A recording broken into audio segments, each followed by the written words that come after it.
Bonjour les amis, j'espère que vous allez bien. Je vous souhaite une heureuse année. Voilà, il faut savoir que depuis 2023, c'est notre première vidéo. On avait pris un moment de congé, c'est très important. Après de longs moments de travail, il faut se reposer. Donc voici, nous sommes de retour pour le rendez-vous du leader. Et aujourd'hui, nous allons parler de thèmes intéressants. On dit l'amour, l'argent, le pouvoir, le respect sont-ils les piliers d'une vie équilibrée? Alors, on avait organisé un jeu concours à ce sujet-là où on avait demandé à tout le monde de nous dire entre les quatre éléments cités, sans lequel on ne peut pas obtenir les autres. C'est-à-dire qu'il est impossible d'avoir les autres. Qui est indispensable? Et il y en a eu plusieurs réponses. On a répondu au final que aucun des quatre n'est indispensable parce que oui, sans amour, on peut avoir de l'argent, on peut avoir le pouvoir, le respect, sans l'argent, etc. Il n'y a pas un d'entre eux qui est indispensable. Néanmoins, les quatre sont super importants. D'accord? Et parce que les quatre sont importants, aujourd'hui, on aimerait savoir en quoi ces quatre-là constituent un pilier, d'accord, d'une vie plus équilibrée. Nous sommes des leaders.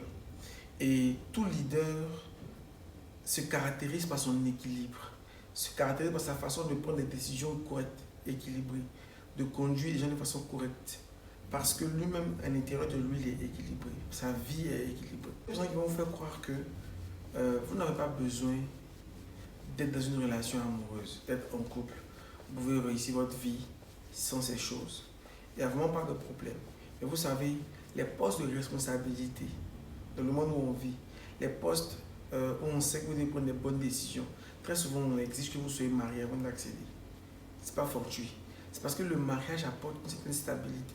Celui qui arrive à réussir son mariage, on peut être sûr un peu qu'il peut pouvoir diriger une équipe, qu'il peut pouvoir diriger un taf, il peut pouvoir donner des ordres, il peut pouvoir conduire quelque chose parce qu'il arrive à gérer un foyer. C'est très important, les amis. Ne pensez pas que vous pouvez devenir cette personne influente, charismatique, sans être marié. Le fait dans cette société d'avoir ce statut-là, c'est quelque chose qui apporte beaucoup de crédibilité. Vous voyez qu'il y a des représentants riches qui ont beaucoup d'argent, mais elles cherchent à se marier pour avoir la stabilité. Donc le mariage va vous apporter cette stabilité, mais aussi va vous apporter la sagesse, la patience, la compréhension de l'homme. Parce que vous savez, les difficultés que vous allez rencontrer dans votre foyer sont des difficultés qui vont peu à peu construire la relation que vous pouvez avoir à l'extérieur avec d'autres personnes. Ça va vous montrer comment vous devez apprendre à comprendre les autres. Ça va vous apprendre à être patient, à être tempérant. Mais aussi, c'est un couteau à double tranchant. Si le mariage ou le foyer n'est pas bien géré, qu'il est mal fait, qu'il est mal organisé, ça peut vous rendre aussi médiocre ailleurs. Ça peut gâter votre vie. Donc, l'amour est un pilier, effectivement, de votre vie équilibrée. L'amour est très important. Mais en même temps que l'amour est très important, il faut comprendre que l'amour peut être un couteau à double tranchant qui peut détruire votre vie. Donc, il est très important pour vous qui m'écoutez aujourd'hui de choisir bien votre conjoint. Vous qui m'écoutez aujourd'hui, de bien vous comporter dans votre foyer, de chercher vraiment à améliorer vos relations. Il est très important pour vous. Vous qui m'écoutez, qui ne voulez pas vous marier, de savoir que le mariage ouvre certaines dimensions, certaines portes de la vie. Ça peut choquer certaines personnes, mais c'est la vérité. Le point numéro 2, c'est l'argent. Alors, on vit dans un monde capitaliste et il faut accepter, c'est une réalité. Le monde dans lequel on vit, l'argent domine. L'argent domine parce que ce sont ceux qui ont l'argent qui prennent les décisions. L'argent domine parce que, en fait, la vie entière a été conditionnée par l'argent. Les choix des pharmacies. Pourquoi ils ne vendent pas des médicaments qui guérissent? Pourquoi ils vendent des médicaments seulement qui apaisent l'argent? Pourquoi les gens, il y a des problèmes dans ce monde qui ne sont pas résolus définitivement? Je crois récemment, il y a eu un chercheur africain qui a découvert, qui a créé, qui a inventé un moyen d'avoir la télévision sans brancher, un moyen d'avoir des voitures électriques, bref. Mais ce qu'il a découvert a commencé à diriger les grandes entreprises parce qu'il est en train de dire alors qu'il va vendre un produit qui n'utilise pas le courant. Donc, les entreprises de courant se sentent menacées. L'intérêt, c'est quoi? L'argent. On ne vit pas pour l'intérêt des populations. On ne vit pas pour l'intérêt du monde. chacun vit pour chercher de l'argent. Donc comprenez que dans un monde où tout le monde est omnibulé par l'argent, l'argent devient alors un moyen pour vous d'asseoir votre domination, un moyen pour vous de vous faire respecter, un moyen pour vous d'être plus équilibré. Vous savez, si vous manquez d'argent, vous êtes plus facile à manipuler avec l'argent. Je ne dis pas que tous ceux qui n'ont pas d'argent sont manipulables. Oui, il y a des gens qui ont des valeurs.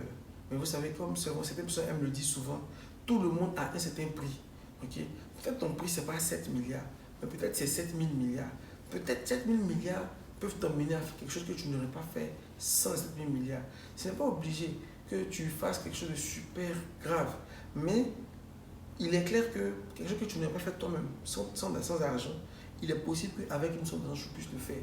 Alors, il est clair que si tu as de l'argent, tu es de moins en moins achetable.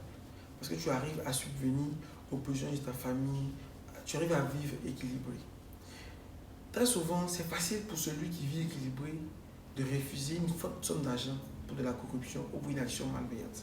Mais celui qui est dans la faim, ses sens ne sont pas corrects. Vous pensez que ceux qui volent, volent tous parce qu'ils sont mauvais. Il y en a qui volent parce qu'ils sont super faits. Donc la faim est un état de recul où tout ce qui te reste à faire, c'est poser des actions inconsidérées pour pouvoir satisfaire ton ventre. Donc, si vous ne travaillez pas à bâtir une situation financière stable, vous allez vous rendre compte qu'à un moment donné, vous allez être prompte à faire marcher dessus, prompte à briser votre charisme, prompte à vous rabaisser quelque part, prompte à bafouer votre leadership, juste pour avoir quelque chose à manger, juste pour avoir de l'argent, un peu plus d'argent. Si vous êtes aussi avide d'argent, vous perdez votre valeur. Parce que l'argent vient pour honorer qui vous êtes. Je reprends. L'argent vient pour honorer qui vous êtes. L'argent est un instrument qui représente la valeur. Ça représente la valeur. Ok, il y a des mèches qui sont à 5 000 francs. C'est le prix que le vendeur a donné. Mais moi, j'ai 10 000 francs. Je peux estimer que mes 5 000 ne peuvent pas rentrer dans les mèches. Donc, pour moi, les mèches n'ont pas une valeur de 5 000. Donc, quand je prends mes 5 000, par exemple, pour mettre dans une montre, alors j'estime que la montre a la valeur de 5 000. C'est moi qui estime, c'est moi qui ai mon argent. Donc, j'évalue la montre là à 5 000. Le vendeur met son prix, mais c'est moi qui évalue, qui décide ce que je fais de mon argent. Alors, quand vous recevez de l'argent, vous recevez de l'argent qui représente votre valeur. Est-ce que vous comprenez? Alors, si vous êtes prêt à vous rabaisser pour cet argent, vous venez de vendre votre valeur en réalité, mes amis. Si vous êtes prêt à vous faire marcher dessus, à vous faire écraser, vous venez de vendre votre valeur. Vous venez de montrer que vous ne valez rien. Alors, à un moment donné, l'argent va vous dégrader. L'argent n'est rien que du papier. L'argent va vous dégrader et vous allez voir que vous allez finir par devenir pauvre, encore une fois. Bien, ce que je suis en train de vous dire, simplement que, les amis, dans la vie, l'argent est très important pour bâtir le charisme. Mais en même temps, il peut être un couteau à double tranchant. Il peut gâcher votre vie. L'argent est très important pour bâtir une vie équilibrée, une vie de leader, une vie de quelqu'un qui sait où il va, qui sait ce qu'il veut. Mais en même temps, l'argent peut être un couteau à double tranchant qui peut gâcher votre vie. Alors, ayez un rapport équitable vis-à-vis de l'argent. Ne soyez pas fanatique, mais sachez qu'il est très important pour vous d'avoir beaucoup d'argent. En point numéro 3, on va parler du pouvoir. Le pouvoir, les amis. Beaucoup de personnes pensent qu'une fois que tu as de l'argent, tu as du pouvoir. Non. Alors, retenez ce que je vais vous dire. On a le pouvoir, dans ce monde où nous sommes en tout cas, on a le pouvoir lorsque on arrive à rendre la société dépendante de nous sur un point donné. Si on arrive à rendre la société dépendante sur le point financier, alors on a le pouvoir. Mais, par exemple, le chef de l'armée, il a aussi le pouvoir parce que la sécurité du pays dépend de lui. Parce qu'il a toute une ordre à son compte qu'il peut décider de manipuler pour ses intérêts. Alors, il a du pouvoir. Le pape a du pouvoir parce que, spirituellement parlant, c'est un responsable qui peut dire une phrase et il y a une multitude de personnes qui vont suivre ça bêtement, sans réfléchir. Alors, la société, les politiques, les finances, tout cela, ils dépendent aussi des décisions que prend le pape. Parce que s'ils se mettent à l'encontre du pape, que le pape monte la population contre eux, finalement, malgré leur argent, ils ne pourront pas faire grand chose. Donc, c'est vrai, l'argent donne le pouvoir, mais pas toujours. Et tu peux avoir même beaucoup d'argent sans avoir le pouvoir. Parce que l'argent que tu as, c'est de l'argent qui n'impacte pas considérablement ta société. Quand tu arrives à faire dépendre la société de ton argent, c'est-à-dire de ce que tu produis comme valeur, de ce que tu apportes, Par exemple, regardez Facebook qui est devenu comme, sinon les réseaux sociaux en général, sont devenus comme une partie intégrante de notre quotidien. Au point où les gens dépendent maintenant de ces choses-là. Tu sens que les gens sont accros, sont attachés. C'est rentré dans leurs habitudes, dans leur routine. Alors tu veux te rendre indépendant. C'est-à-dire qu'on ne peut pas se passer de toi, ce que je veux dire. Tu viens de faire en sorte qu'on ne puisse pas se passer de toi. Et quand tu viens de faire ça, qu'est-ce qui se passe? Il se passe que tu commences à avoir le pouvoir. Parce que c'est ça en réalité. En réalité, c'est ça, les amis. Et un bon leader, quelqu'un d'équilibré, doit chercher à avoir le pouvoir. Ne cherchez pas juste à devenir riche. Ne soyez pas juste marié. Ne soyez pas juste riche. N'ayez pas juste de l'argent. Ayez du pouvoir également. Ayez du pouvoir. Soyez capable de dire ça, on ne le fait pas. Et les gens sont obligés de vous suivre. C'est pourquoi des fois, vous savez, c'est bon. Quand vous avez une entreprise, par exemple, et que vous êtes le CEO, c'est très bon d'avoir beaucoup d'argent. Ça impressionne vos collaborateurs. Mais ayez du pouvoir surtout. Et le pouvoir, des fois, ça peut ne même pas être quelque chose de tangible. Ça peut être juste l'intelligence que vous avez, ok, que vous avez su mettre en avant vis-à-vis de votre équipe. Et votre équipe se rend compte que par votre intelligence, vous pouvez faire beaucoup pour eux, contre eux. Contre eux, parce qu'il y a des contextes comme ça. Il y a des contextes comme ça où vous êtes en froid, en difficulté avec des gens et vous procédez, je n'encourage pas ça, mais vous procédez par des menaces en griffe. Si vous êtes en guerre contre quelqu'un, si vous êtes en difficulté contre quelqu'un, votre intelligence peut devenir un pouvoir pour vous parce qu'il va se rendre compte que vous êtes capable de pouvoir atteindre vos résultats d'une manière ou d'une autre. Ça peut, le contraire se dit qu'il faut que je me calme, sinon si j'affronte ce type-là, je risque de perdre beaucoup de choses. Donc il y a tellement de contextes où le pouvoir va vous servir en fait d'asseoir votre domination. Et nous sommes ici pour bâtir des leaders. Et rien d'équilibré doit avoir le pouvoir. Sinon vous allez vous rendre compte que vous avez de l'argent, vous êtes marié, vous êtes stable dans la vie, mais on vous marche dessus quand même. Ça peut arriver. Alors, il y a ce témoignage de ce monsieur-là. Il est parti pour un meeting d'affaires avec investisseurs, ce genre de choses. Donc, il est arrivé, le monsieur qui était là-bas ne voulait pas signer son affaire. Il voulait avoir plus de pas, gagner plus. Le monsieur avait beaucoup d'argent. Mais le jeune homme qui est parti là, il avait le pouvoir. Parce qu'il était en relation avec des personnes qui avaient suffisamment d'influence pour fermer les affaires de ce gars. Mais le gars ne savait pas. Donc, il a fait la chatte. Il a bavardé, il a dit qu'il ne veut pas. Que le contrat qu'il est en train de donner là, c'est le contrat qu'il veut que le jeune homme signe. Le jeune homme ne veut pas signer. Il a mis son argent devant. Il a dit s'il ne veut pas signer, il va racheter son entreprise. Il a fait ceci, il a fait cela, il a fait cela. Le jeune homme a juste passé un coup de fil. Il a reçu le coup de fil. Automatiquement, il a signé. Et c'est passé. Le jeune homme a dit, ok, comme il a voulu le marmailler, il a décidé alors qu'il signe, mais selon un nouveau contrat où lui, le jeune homme était beaucoup plus favorable. D'accord? Alors, ici, l'argent n'a pas été le pouvoir. Lui, il avait des relations, c'est le pouvoir. Ok? C'est-à-dire, ces personnes qu'il a appelées là, il y a quelque chose qui leur apporte, qui est au-delà de l'argent, et qui fait que eux, ils le chérissent particulièrement. Donc, il s'est rendu comme indépendant. Il s'est rendu, il a fait en sorte qu'on ne puisse pas se passer de lui. Il s'est rendu important quelque part. Il a eu le pouvoir. Donc, c'est très important d'avoir le pouvoir. Mais en même temps, le pouvoir peut être un couteau à double tranchant. Parce que quand on commence à abuser du pouvoir, à penser que le pouvoir peut résoudre tout, on commence à prendre de mauvaises décisions et on gâte le leadership, on gâte le charisme. Parce qu'on paraît comme quelqu'un qui ne peut rien faire à part crier. C'est comme un patron qui, à chaque erreur que vous faites, vous dit si vous continuez, vous renvoyez. Si vous continuez, vous renvoyez. Il a le pouvoir parce qu'il a lui qui paie ton salaire. Mais à un moment donné, ça ne te fait même plus peur. Parce que tout c'est ce qu'il dit. Un parent qui charge ou frappe son enfant, à un moment donné, ça ne fait plus peur. Tu abuses de ton pouvoir. Donc attention, le pouvoir est bon, mais c'est aussi un briseur de leadership et de charisme. Très important. Le dernier point, c'est le respect. Et le respect, c'est la chose qui vient pour donner du charme à votre leadership. Et quand je parle de respect, je parle de comment vous imposez le respect.